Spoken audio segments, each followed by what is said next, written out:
Ya, Assalamualaikum Bunda-Bunda.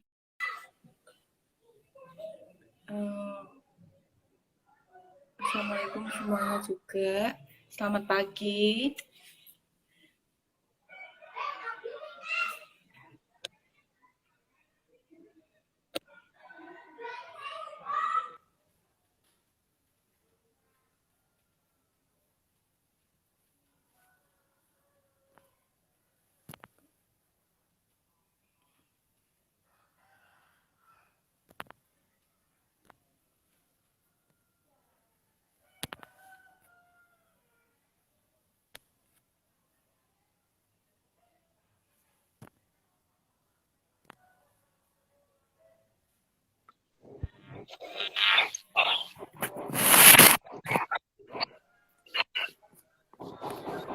Halo.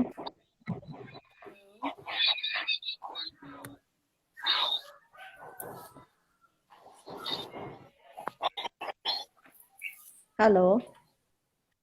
Iya, iya Bunda Adiba.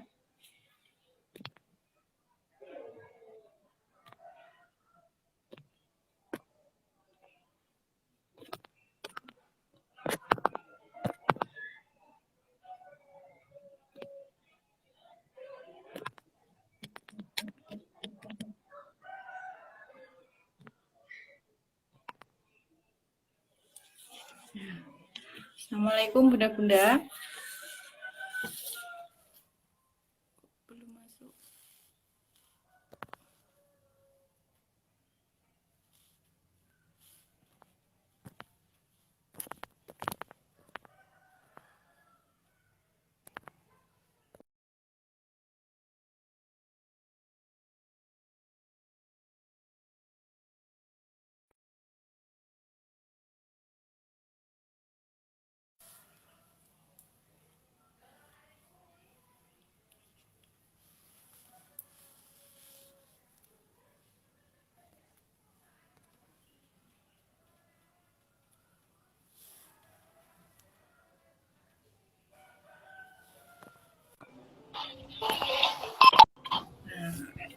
Halo, Ya, selamat pagi. Assalamualaikum. Maaf ya tadi agak error jadi ganti device.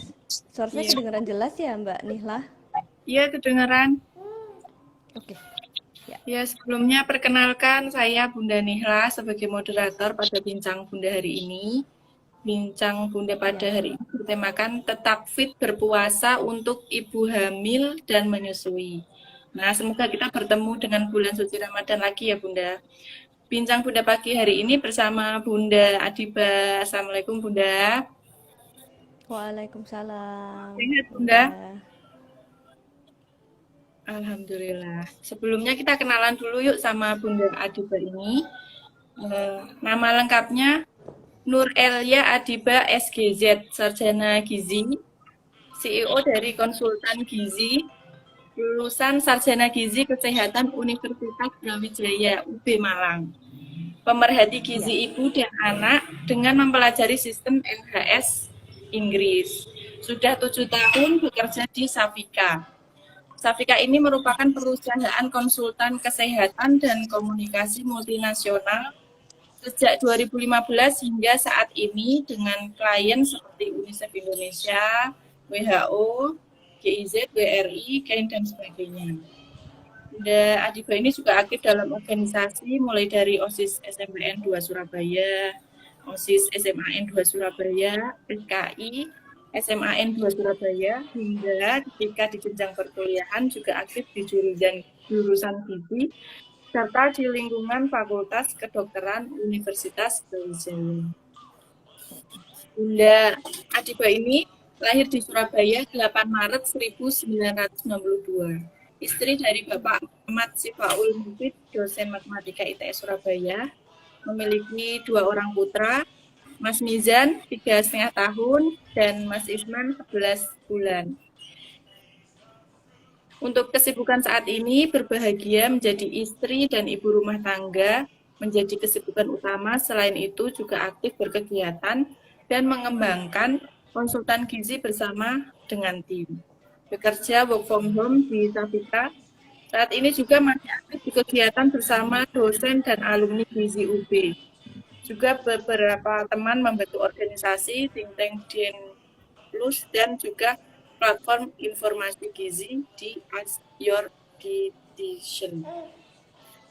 Untuk as your info lebih dietitian. lanjut bisa dikunjungi medsosnya di Instagram @adaadiba dan @konsultangizi.id atau Facebooknya Nur Elia Adiba.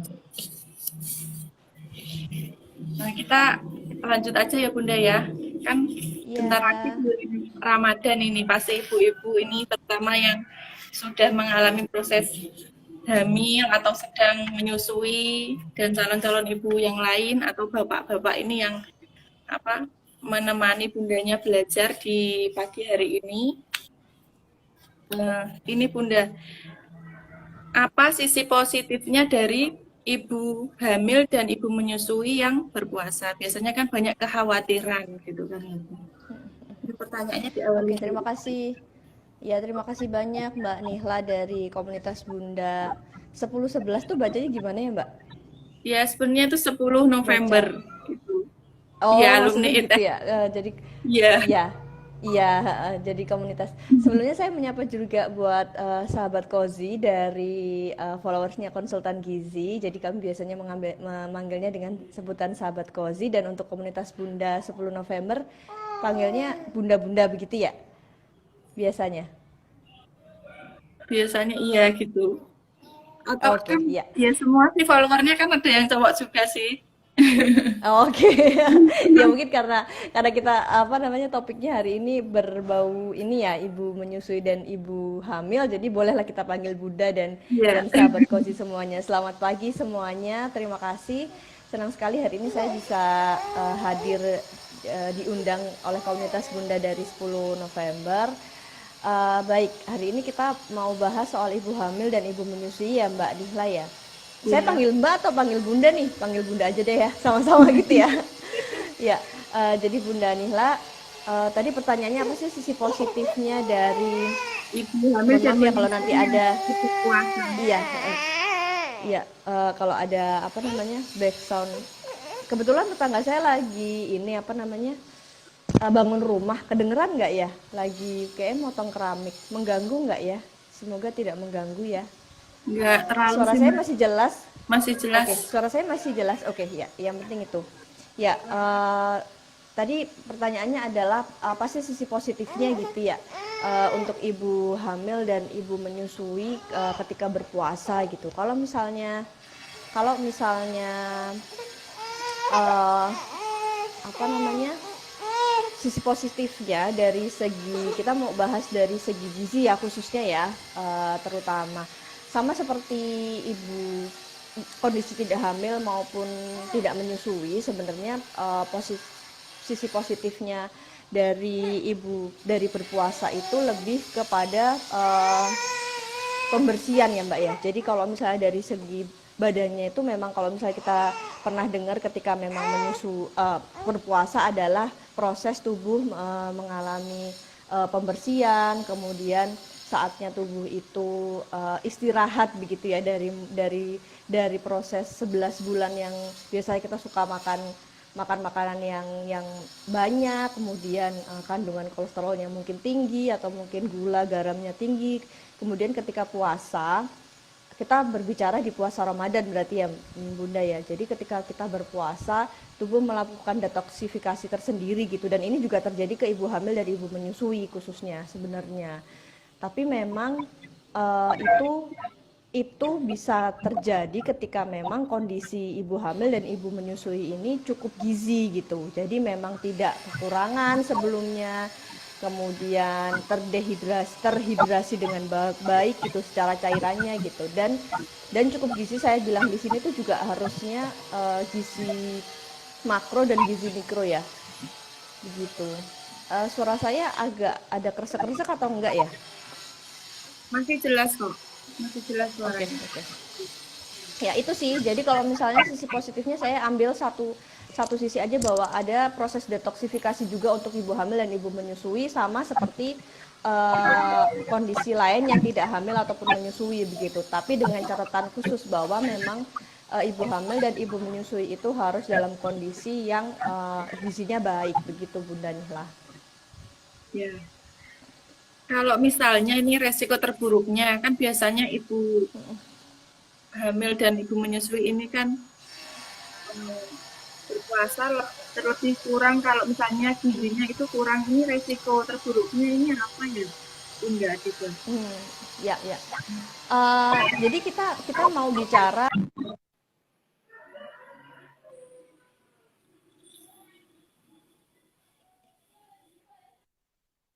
Mohon maaf ada telepon masuk.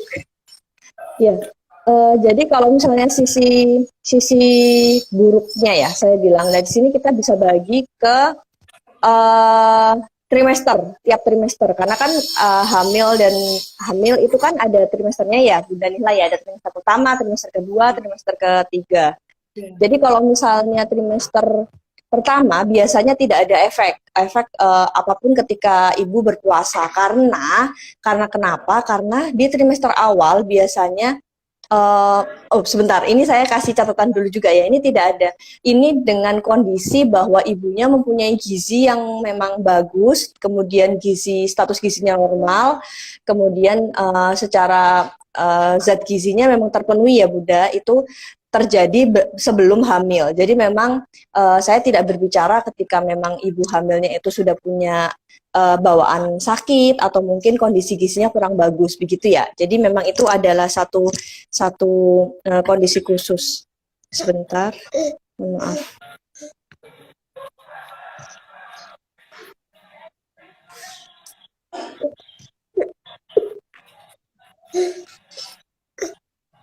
Nah, kalau misalnya ibunya kondisinya sudah, kita berbicara kondisi ideal bahwa ibunya mempunyai kondisi yang bagus, status gizi yang normal sehingga bisa melakukan ibadah dengan bagus gitu ya Mbak. Jadi kalau misalnya kondisinya seperti itu di trimester pertama tidak ada masalah apapun ketika memang ibu tersebut melakukan puasa. Karena apa?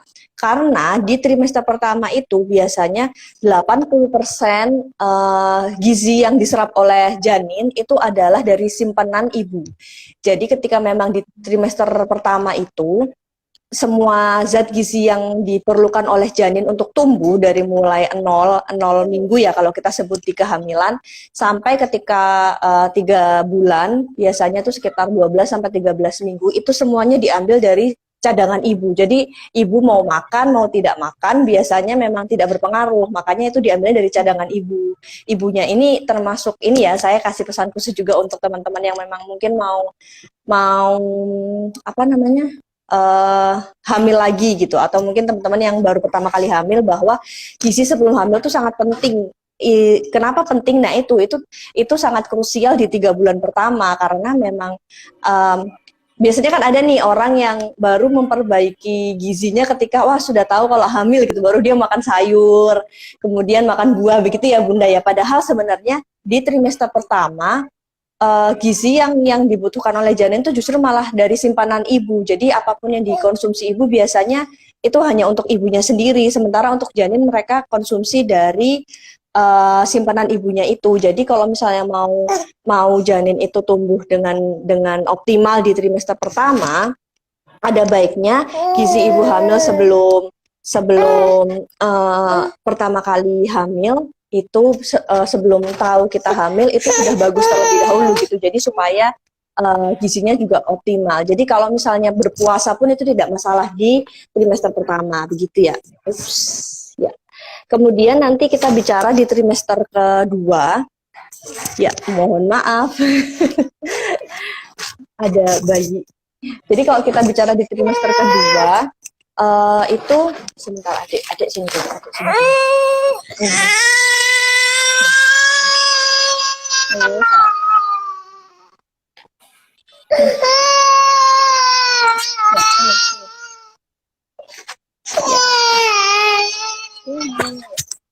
Mohon maaf ya Bunda. Ya, jadi kalau misalnya kita mau di trimester kedua itu biasanya banyak sekali studi yang menyatakan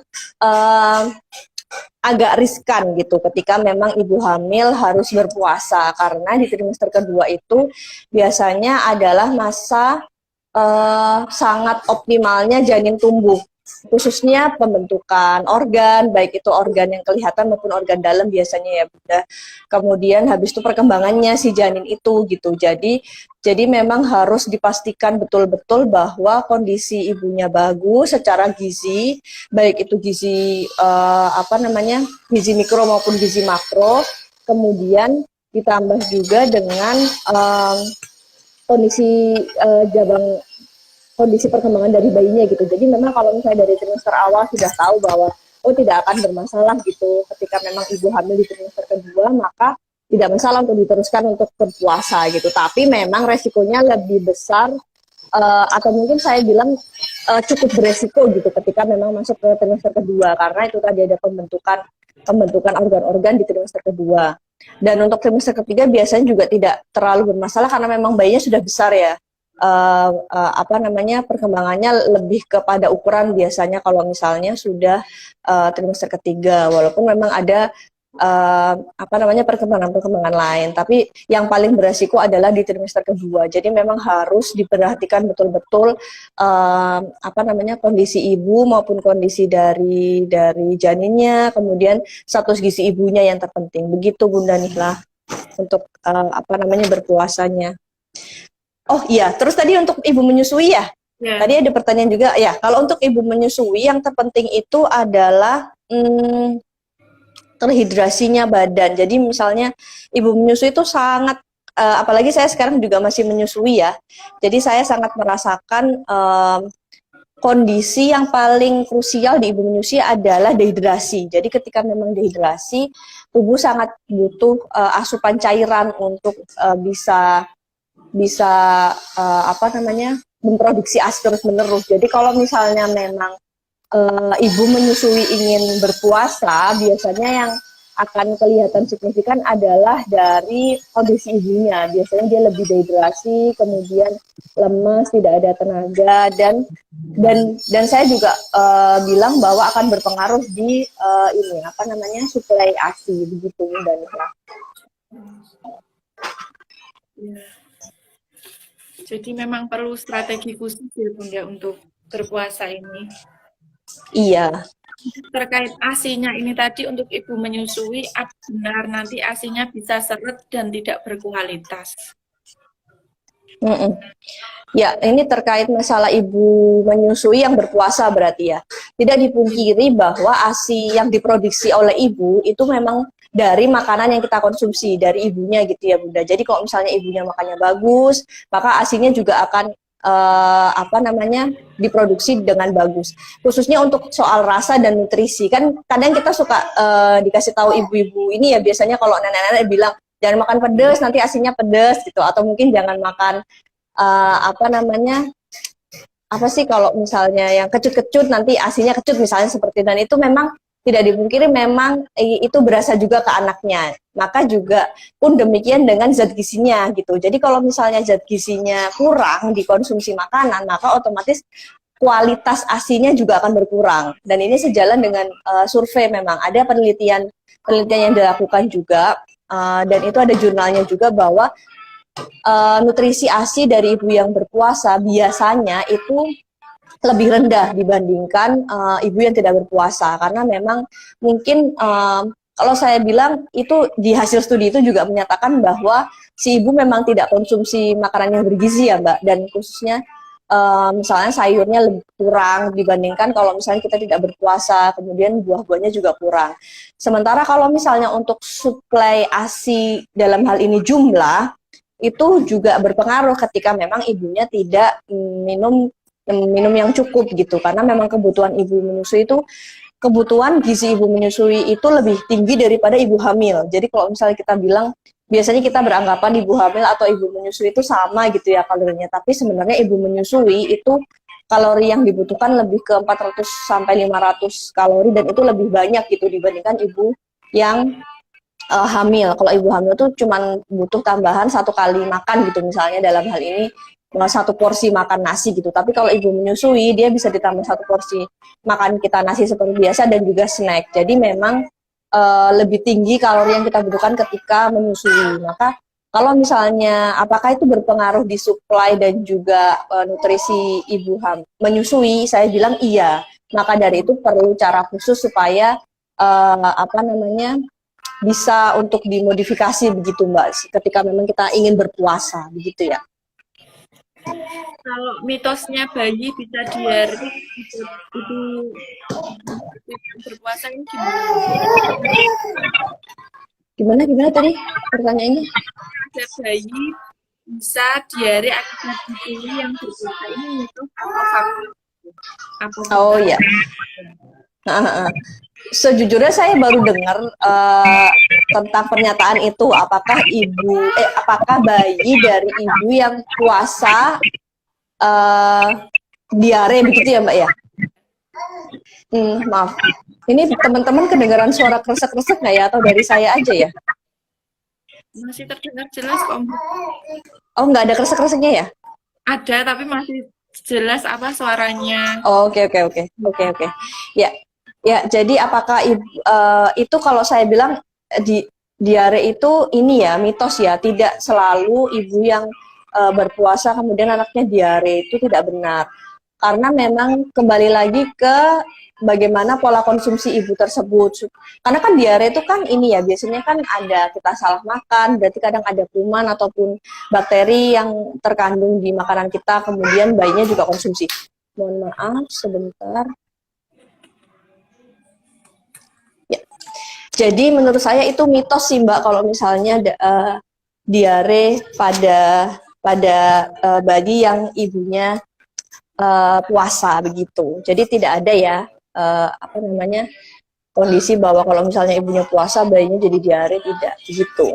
Iya. Untuk strateginya ini bagaimana gizi dan porsi makanan untuk ibu hamil dan ibu menyusui ketika berpuasa. Oke.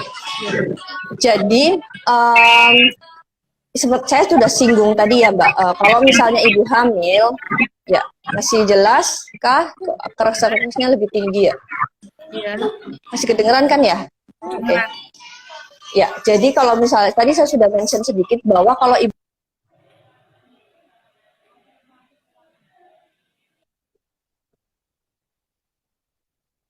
asupannya 300 kalori, 300 sampai 400 kalori, sementara untuk ibu menyusui dia butuhnya lebih banyak.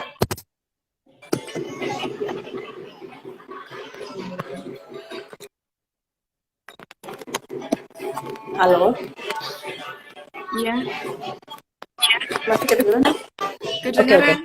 Ya, dari 300 kalori itu kalau misalnya kita asumsikan di pola makan itu sebenarnya hanya tambahan 1 porsi makan ya Mbak. Jadi bukan berarti makannya 2 kali lipat dari makan biasa. Itu mitos yang salah sekali ya bunda-bunda kalau misalnya kita beranggapannya seperti itu gitu. Jadi menurut saya pribadi berdasarkan pengalaman 2 kali hamil ya Mbak, sebenarnya lebih susah untuk menurunkan berat badan kan ketika memang setelah hamil kan. Jadi memang selalu ada masalah yang berat badan sisa hamil gitulah istilahnya. Jadi tips saya lebih baik kita kontrol konsumsi makanan kita ketika hamil. Jadi bukan berarti kita dibatasi makanan apapun. Enaknya memang ketika hamil kita tidak ada, kasarannya bahasanya tidak ada excuse gitu ya Mbak ya. Kita dilarang makan ini. Padahal sebenarnya semua makanan tuh bagus untuk ibu hamil dan ibu menyusui asal tidak ada kondisi khusus seperti alergi begitu ya. Nah, kalau misalnya ibu hamil itu saya bilang tadi cuma butuh 300 kalori, berarti tambahannya itu hanya 1 kali porsi makan kita seperti biasa. Nah, kalau misalnya kita mau berbicara dengan kondisi ideal bahwa ibu hamil kita makan ini dalam terlepas kondisi apapun, kita makan sebenarnya kan 3 kali sehari makan utama dan 2 kali selingan. Jadi memang ada sarapan, kemudian ada selingan di jam 10, kemudian kita ada makan siang lagi jam 1, kemudian ada selingan lagi jam 3, dan ditambah lagi nanti makan malam sekitar jam 6 atau jam 7 begitu ya. Nah, kalau misalnya kita mau ibu hamil, maka perlu ada tambahan 1 porsi makan, dan itu biasanya akan lebih banyak terjadi di trimester kedua dan ketiga. Nah, 1 porsi makan itu berarti kan memang cuma 1 kali porsi makan kita tambahan gitu ya. Berarti dalam artian ini kita 4 kali makan utama ditambah 2 kali selingan. Jadi sebenarnya cuma itu, bukan yang habis itu yang biasanya kita makan 3 kali sehari kemudian dikali lipat jadi 2, jadinya kita makan 6 kali, kan nggak begitu ya.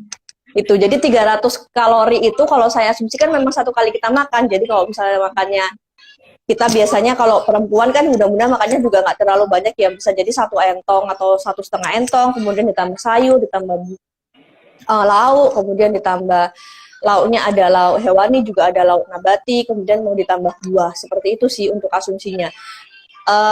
Di konsultan gizi di akun kami itu pernah bahas nih contoh-contohnya, kira-kira 300 kalori itu seperti apa sih gitu. Jadi supaya tahu gambarannya, sebenarnya waktu kita hamil tuh nggak ujuk-ujuk makan 2 kali loh, tapi tambahan 300 kalori itu biasanya ada ditambah ya, contohnya tuh biasanya ada kolak, misalnya kita nambah 1 kali makan tuh berarti tambahan kolak, atau mungkin ada pisang, snack pisang misalnya, kemudian atau ada tambahan 2-3 butir telur, itu sudah setara totalnya dengan 300 kalori begitu.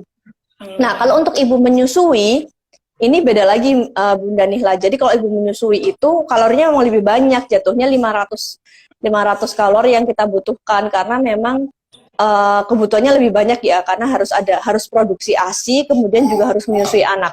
Dan tidak kalah penting adalah yang saya rasakan ketika ibu menyusui, khususnya di awal-awal. Jadi memang 0 minggu atau bisa bilang 1 sampai 2 bulan awal ketika ibu menyusui, anaknya habis lahir, itu memang butuh ekstra kalori, kalau saya bilang ya, ekstra tenaga, karena memang kita biasanya habis lahiran ya, habis lahiran itu kan sudah apa namanya, habis pembukaan. Kalau misalnya normal, kita ngomongin normal, habis pembukaannya udah sakit, kemudian habis itu kalau misalnya ada jahitan berarti kita perlu apa namanya, ini iya, penyembuhan, kemudian belum lagi kalau memang operasi. Kalau operasi berarti kan proses penyembuhannya jauh lebih butuh waktu yang intens. Nah, itu kebutuhan kalorinya jelas lebih banyak daripada yang biasanya. Ditambah proses itu juga ditambah dengan si ibu harus memproduksi ASI nih, gitu kan. Jadi harus memproduksi ASI yang bagus dan berkualitas untuk anaknya. Dan 2 bulan pertama itu adalah kunci kita bisa memproduksi ASI yang banyak atau sedikit untuk anak kita. Jadi di 2 bulan awal itu sebaiknya memang istilahnya kayak digenjot gitu ya, di jor-joran, digenjot supaya ASINya itu bisa banyak. Kemudian nanti kebutuhan adiknya si baby juga terpenuhi. Nanti makin hari, makin ke bulan ketiga, bulan keempat itu akan makin menyesuaikan gitu biasanya dari ASINya. Nah, 500 kalori itu tadi saya sudah sempat mention bahwa itu ditambah dengan 1 kali makan dan 1 kali snack. Untuk apa namanya, tambahan makanannya. Jadi balik lagi, tidak langsung 2 kali, tidak langsung kita mengkalikan makanan kita menjadi 2 kali, tapi ada tambahannya gitu. Itu Bunda Nihla. Oke. Kalau pas puasa ini Mbak, berarti kan sahur, puasa ya, kan yang makan besarnya 3 kali ya. Berarti kan habis sholat tarawih itu makan lagi ya untuk ini. Iya, betul. Iya, nah, dan ini tuh menurut saya, menurut pengalaman saya cukup sulit untuk menerapkan ini begitu. Tapi bersyukurlah kita yang tinggal di negara Indonesia. Jadi kebetulan saya 2 kali hamil, 2 kali lahiran kan kebetulan tidak di Indonesia, tapi ada di negara Inggris. Jadi memang waktu puasanya lebih panjang di sana, dan karena panjang itu akhirnya saya tidak berpuasa. Karena sudah pernah nih nyoba yang 1 kali puasa waktu menyusuin, jatuhnya kurang kalau misalnya ini, karena di sana kan puasa itu baru buka sekitar jam 8 sampai jam 9 malam gitu Mbak. Jadi ketika kita mau nambah makan itu kayak kurang cukup waktu gitu. Tapi sangat bersyukur sekali kita ada di Indonesia itu waktunya pas. Jadi kalau misalnya kita mau makan, ya, kalau misalnya kita mau makan buka puasa waktu maghrib gitu ya, kita bisa makan 1 kali makan. Kemudian jangan lupa juga konsumsi cairannya, karena memang itu yang sangat penting untuk baik itu ibu hamil maupun ibu menyusui. Kemudian nanti sebelum taraweh biasanya kita bisa konsumsi camilan sebagai apa namanya, pemenuhan kebutuhan kita. Kemudian nanti taraweh lagi, kemudian kita bisa makan besar lagi. Kemudian sebelum tidur biasanya kita dianjurkan untuk konsumsi cemilan juga, yang itu tuh memang bagaimanapun yang dibutuhkan ketika makanan ibu hamil ketika puasa itu lebih ke ini ya, lebih ke pemilihannya yang mesti harus ditekankan. Jadi kalau misalnya tadi makannya adalah pas buka puasa, kemudian sebelum taraweh kita snack, setelah taraweh kita makan utama lagi, sebelum tidur kalau bisa snack lagi, kemudian nanti sahur 1 kali makan, dan kalau bisa setelah makan itu memang kita bisa konsumsi cairan atau apa namanya, snack yang lebih berkualitas gitu. Itu betul Bunda Nihla. Jadi kita setelah taraweh kita bisa konsumsi makan lagi gitu. Ya, kalau misalnya nih, kan kadang-kadang kan ada pemikiran kalap ya Mbak. Misalnya, kalau ibu hamil kan itu tadi ada tambahannya. Ibaratnya 1 hari itu misalnya 1.500 kalori gitu ya. Langsung dikalap sama dibagi 2, langsung sahur sama sahurnya. Itu ada efeknya nggak sih gitu loh? Maksudnya yang paling bagus itu gimana gitu? Oke, yang paling pertama saya tidak yakin, maksudnya sebentar, suara saya jelas kan ya? Tidak kan? Jelas. Oke. Jadi yang paling utama, saya tidak begitu yakin bahwa ibu, dalam hal ini perempuan, itu bisa konsumsi dalam jumlah besar di satu waktu. Karena memang biasanya kita jarang, secara fitrah ya Mbak, kalau saya bilang secara fitrah jarang sekali ada perempuan bisa makan porsi sangat besar dalam satu waktu, kecuali itu laki-laki. Biasanya begitu. Jadi seringkali kalau kita bilang bahwa oh saya langsung makan nih Mbak banyak gitu, misalnya dalam 2 waktu aja, itu cuman impulsif, jadi kayak cuman hitungan kira-kira gitu loh Mbak, nggak bener-bener sebenarnya itu banyak gitu. Jadi kadang kita udah ngerasa oh saya sudah makan banyak gitu, padahal sebenarnya itu belum seberapa. Kita bilang bahwa itu makan banyak karena kita sudah sangat kenyang, tapi sebenarnya secara hitungan gizi itu masih kurang gitu.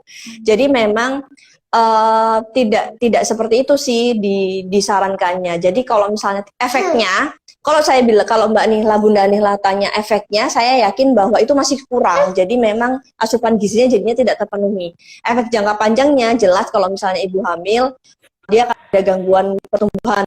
Biasanya kalau pertumbuhan janin atau perkembangan ibu hamil itu bisa dilihat dari kenaikan berat badan ketika hamil ya. Kalau misalnya tidak naik, itu sudah tanda-tanda bahwa kita mesti aware. Kalau misalnya ibu menyusui, pasti sangat berpengaruh di suplai ASI nantinya gitu. Jadi biasanya sih hari pertama, hari kedua tidak masalah, tapi nanti udah masuk hari keempat, kelima itu baru kerasa tuh Mbak, dehidrasi, biasanya buang air kecil lebih keruh, kemudian suplai ASI turun, kemudian anak biasanya lebih cranky, lebih nangis, kan biasanya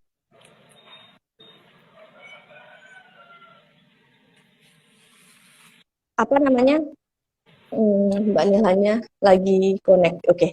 Kalau misalnya tidak berpuasa, biasanya kan bayi itu konsumsi makannya asinya kayak beragam gitu ya rasanya. Mungkin ada manis, ada asin gitu. Tapi ketika berpuasa bisa jadi itu sangat ngefek di rasanya yang dikonsumsi baby, dan khususnya ini sih dia akan lebih rewel biasanya gitu. Untuk efeknya Bunda Nihla. Iya, Bunda Adiba, untuk porsi minumnya ini mungkin bisa diingat kembali. Ya, kalau misalnya orang normal, ya, kalau orang normal biasanya kan kita gampangnya pakai ini ya, rumus 18 sehari kan. Jadi ketika buka puasa 1, kemudian sebelum taraweh 1, kemudian setelah taraweh 1, sebelum tidur 1, kemudian nanti bangun tidur 1 gelas lagi, kemudian ketika sahur itu bisa 2 gelas, kemudian terakhir sebelum imsak kita bisa nambah 1 gelas lagi jadi 8 gitu ya. Tapi kalau menurut saya pribadi, ibu hamil harus jauh lebih banyak cairan daripada itu gitu. Nah, antisipasinya dari apa sih gitu yang bisa kita lakukan? Kita bisa modifikasi dengan pemilihan makanan. Jadi kan sebenarnya kalau minum itu kan ya udah kita gampang gitu ngitungnya bahwa 2 liter gitu ya. Dengan hitungan gelas bahwa kita minum 8 gelas sehari. Sementara ibu menyusui sebenarnya butuh lebih banyak daripada itu gitu, karena memang dia harus produksi ASI, dan ASI sendiri adalah air gitu ya Mbak ya. Jadi yang bisa kita modifikasi adalah kita pilih jenis-jenis makanan yang itu juga banyak mengandung air, jadi bisa ditambah dengan itu gitu Mbak. Misalnya kalau sayurnya kita bisa pilih sayur-sayur yang cairan airnya lebih banyak gitu, kayak sop, kemudian sayur bayam, kemudian soto gitu-gitu yang lebih banyak airnya gitu, kemudian buah-buahan juga gitu. Nah, yang paling penting diperhatikan adalah kondisi makanan atau minuman yang manis atau yang asin. Makanannya asin berarti ya, kalau minuman mungkin manis.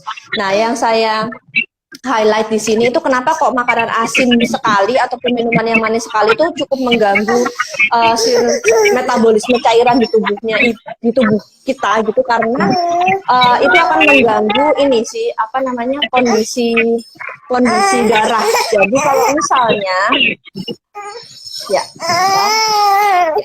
jadi kalau misalnya seseorang tuh konsumsi konsumsi cairannya atau mungkin konsumsi makannya terlalu asin atau terlalu manis, itu bisa menyebabkan aliran darah di tubuh kita tuh menjadi lebih pekat gitu Mbak. Nah itu akan membuat kita menjadi lebih haus. Jadi biasanya itu.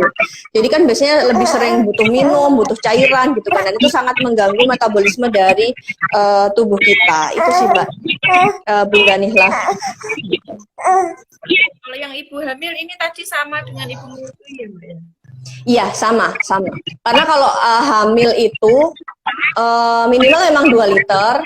Karena cairan itu akan dibutuhkan di ini Mbak, apa namanya, amniotik ya. Kalau misalnya, mohon maaf kalau salah dari teman-teman dokter apa namanya, spesialis kandungan. Jadi memang air itu sangat berpengaruh di cairan yang meliputi selaput bayi itu supaya mereka tetap aman, dan itu kan jumlahnya harus dikontrol ya. Maksudnya kalau bisa memang banyak, kalau terlalu sedikit juga dia akan cukup berbahaya untuk janinnya gitu.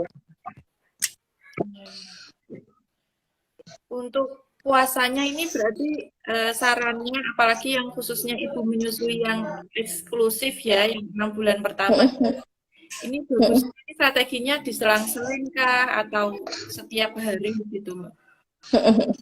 Ya, pengalaman saya 2 kali punya anak dan kebetulan tidak di Indonesia, ada satu saran bagus dari tenaga kesehatan di Inggris yang selalu saya ingat, bahwa selalu follow your body, bahasa Inggrisnya. Jadi kayak kita harus tahu dan ngerti sih badan kita itu seperti apa begitu. Jadi tidak ujuk-ujuk. Kalau misalnya kan gini, salah satu tanda dehidrasi awal itu adalah kita merasa haus, Mbak. Jadi apapun kondisinya itu, mau itu ibu hamil, ibu menyusui, ibu biasa yang tidak hamil atau menyusui, atau mungkin orang-orang pada umumnya, adalah kondisi salah satu ciri utama dehidrasi adalah kita merasa haus. Kalau misalnya kita sudah merasa haus, itu adalah salah satu ciri-ciri seseorang itu mengalami dehidrasi, apalagi kondisinya hamil dan menyusui, begitu ya. Nah, kalau tadi berbicara masalah menyusui, yang cairannya jauh lebih banyak dibutuhkan dibandingkan ibu hamil, maka kita harus tahu nih badan kita tuh seperti apa gitu. Kalau misalnya haus, itu udah jadi salah satu tanda-tanda dehidrasi. Kalau misalnya diterusin, kita lihat nih, kalau misalnya apa namanya, bentar lagi waktu berbuka, mungkin kita bisa tahan sedikit gitu ya untuk antisipasi. Oh iya, ya udah, nggak usah berbuka dulu, kita sampai selesai aja gitu apa namanya, puasanya gitu. Sementara kalau misalnya kita masih panjang, itu biasanya yang saya rasakan, dan itu memang secara teori juga begitu, biasanya dari haus, kemudian kita akan ke apa namanya, pusing, karena itu udah masuk fase selanjutnya dari dehidrasi. Setelah pusing biasanya kita sudah berkunang-kunang, kemudian bisa jadi memang kalau misalnya jeleknya itu biasanya udah ini Mbak, buang air kecilnya tuh udah keruh, dan kalau misalnya diterusin lagi bisa jadi memang kolapsnya tuh misalnya pingsan atau dan lain sebagainya karena dia dehidrasi gitu ya.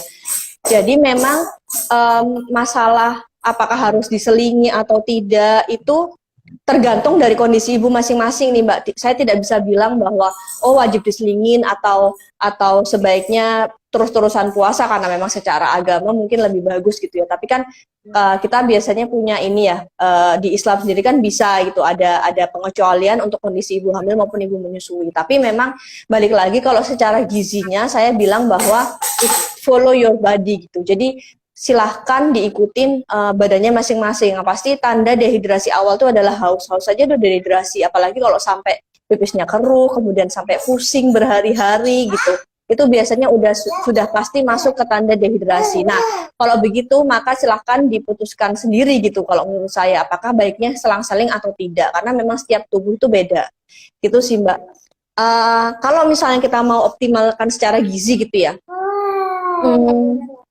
balik lagi bahwa setiap tubuh itu beda-beda. Ada memang yang dikasih fisiknya itu yang mungkin cukup optimal dan bagus, jadi dia bisa tahan aja gitu. Tapi ada juga yang memang butuh waktu yang mesti diseling-seling seperti itu. Nah, saya juga sempat merasakan puasa diseling-seling juga waktu di sana, karena memang kondisinya panjang kan puasanya. Jadi memang maksudnya diselingin itu, jadi ketika memang kita kurang makan nih di hari waktu puasa, pas besoknya ketika diselingin itu kita punya spare waktu untuk menggantikan cairan dan gizi yang hilang ketika memang kita berpuasa. Itu sih Mbak. Gitu. Nggak apa-apa. Iya, ya, bunda-bunda, pertanyaan bisa dikirimkan melalui kolom komentar ya. Iya. Kalau yang bagian pertanyaan di simbol itu ada tanda tanya itu. Ya. Nah, untuk yang selanjutnya ini Bunda Adiba, rekomendasi vitamin berpuasa untuk Bumil dan Busui agar fit saat berpuasa. Tidak ada rekomendasi khusus sebenarnya untuk ibu hamil maupun ibu menyusui.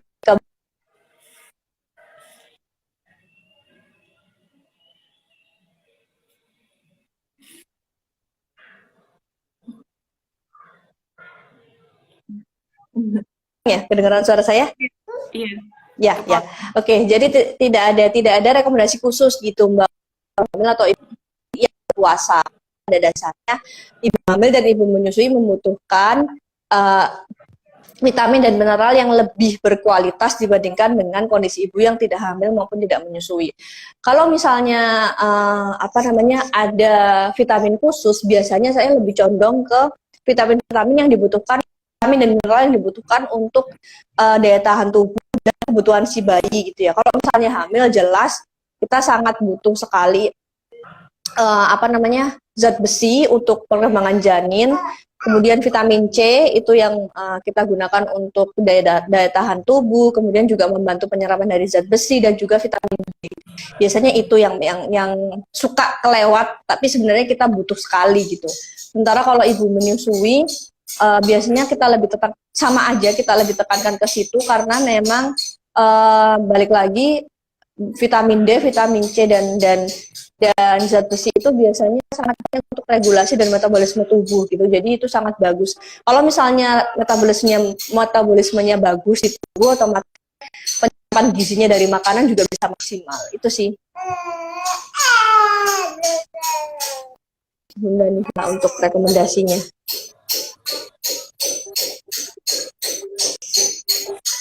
Ya, sekarang bunda-bunda masuk sesi tanya jawab. Silakan yang ingin bertanya.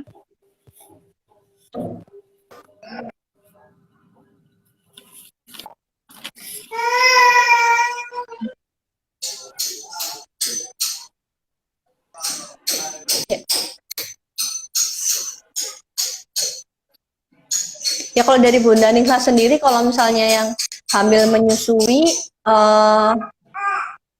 apa nih yang dirasakan gitu? Maksudnya kemarin waktu hamil atau menyusui sempat masuk di bulan Ramadan?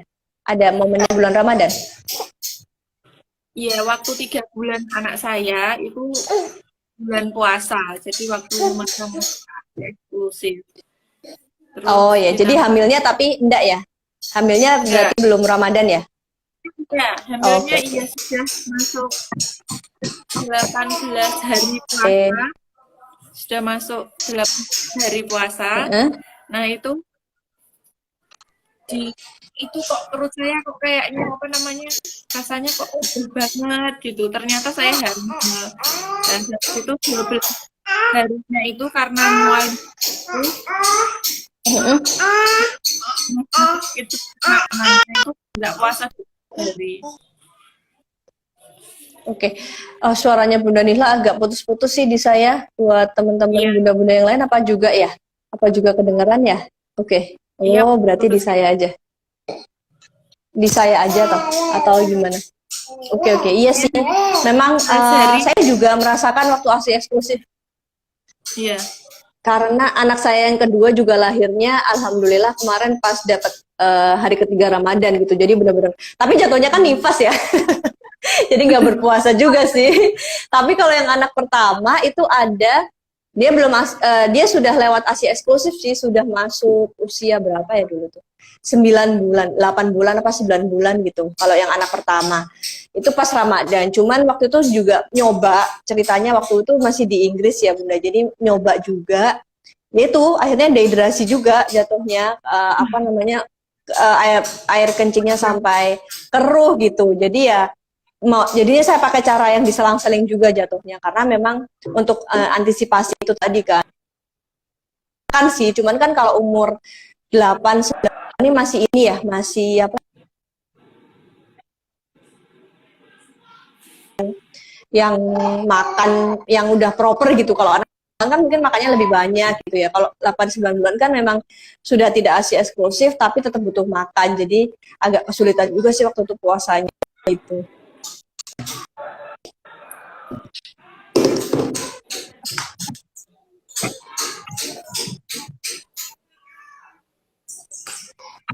Ya.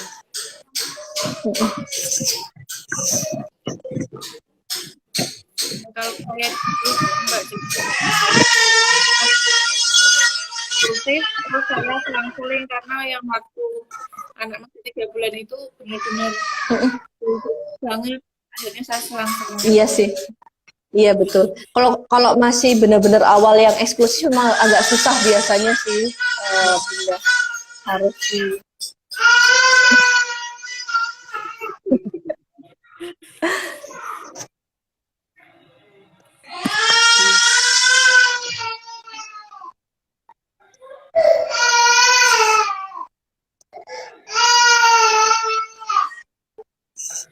Iya, begitu Bunda. Iya.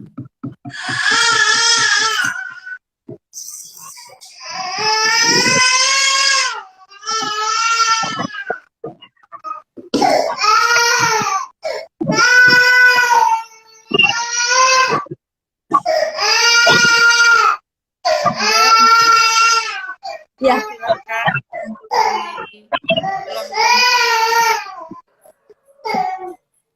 Insya Allah kalau dari saya sendiri pertanyaan cukup terjawab, terutama yang dan saya ini ya apa untuk berbuat itu ya itu untuk yang handphone satu ini ternyata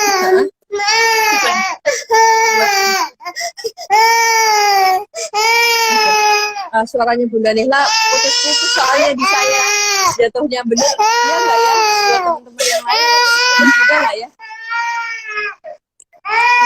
Sebentar. Terus ya.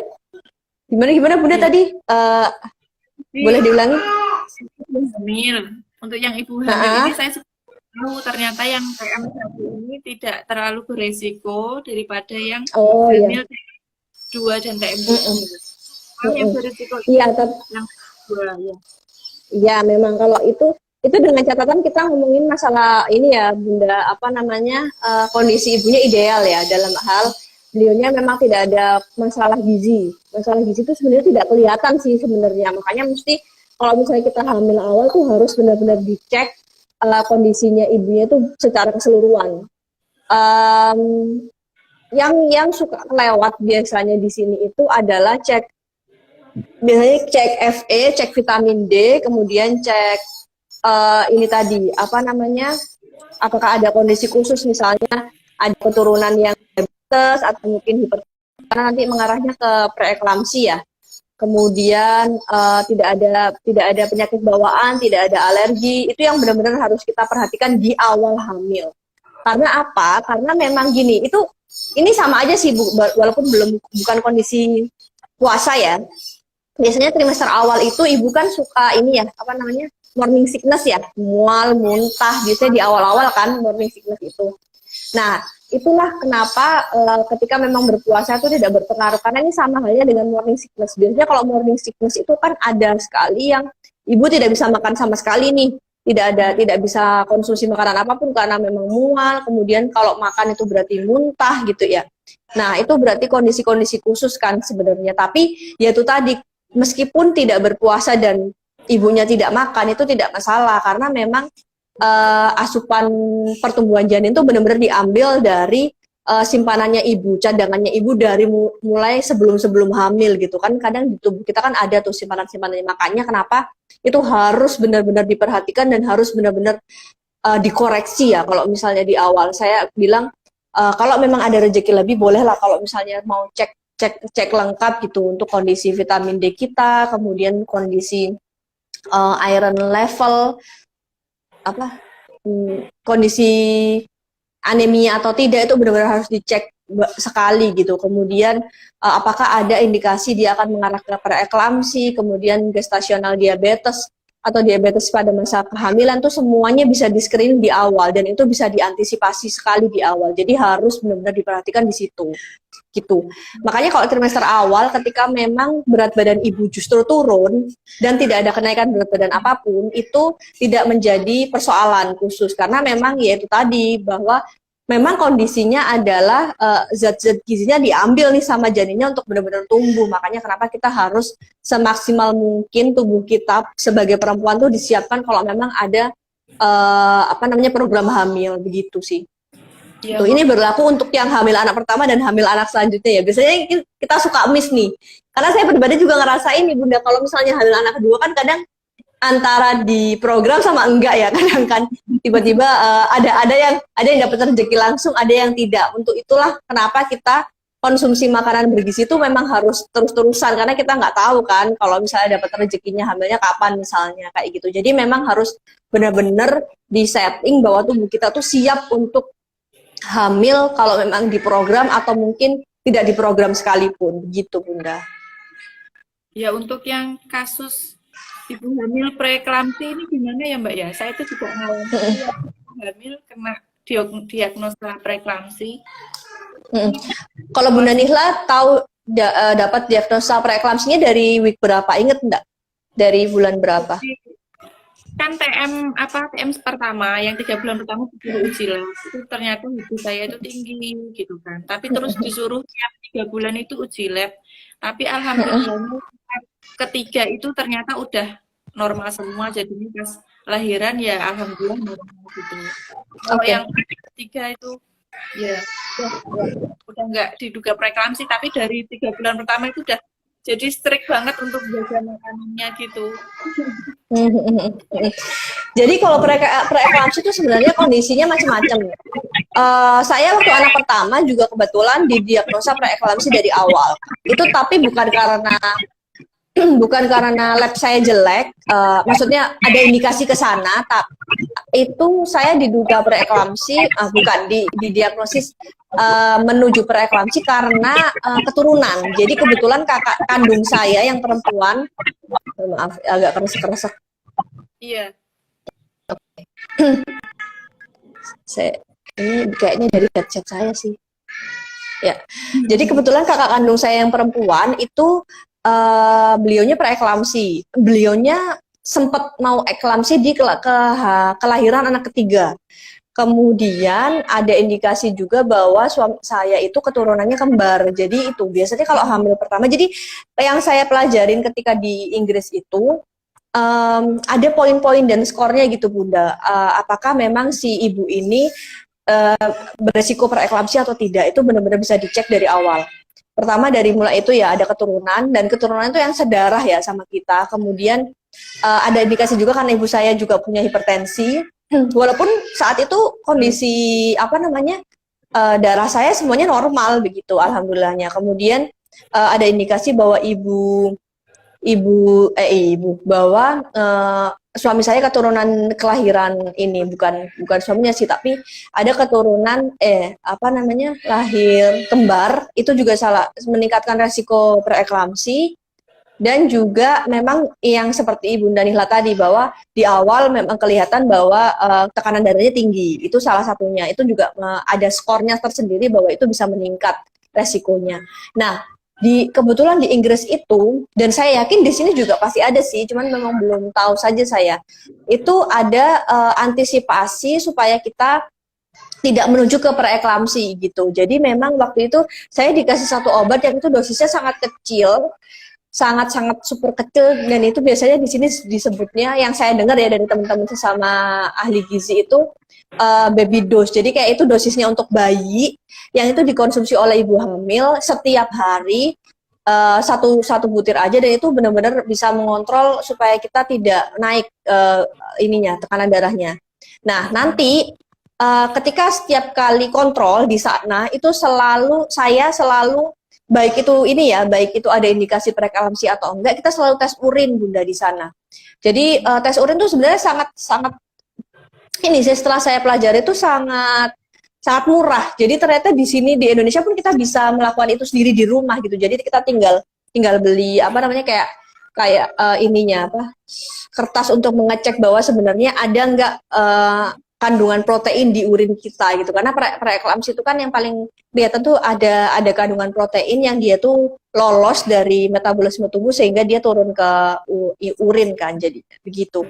Nah, itu harus dikontrol benar-benar karena memang preeklamsi itu kan ini ya dikhawatirkan adanya preterm birth itu kayak lahir prematur lebih awal, kemudian kondisi ibunya dikhawatirkan ke depannya ketika sudah melahirkan ibunya jadi ini apa mengidap hipertensi padahal sebenarnya sebelumnya normal gitu.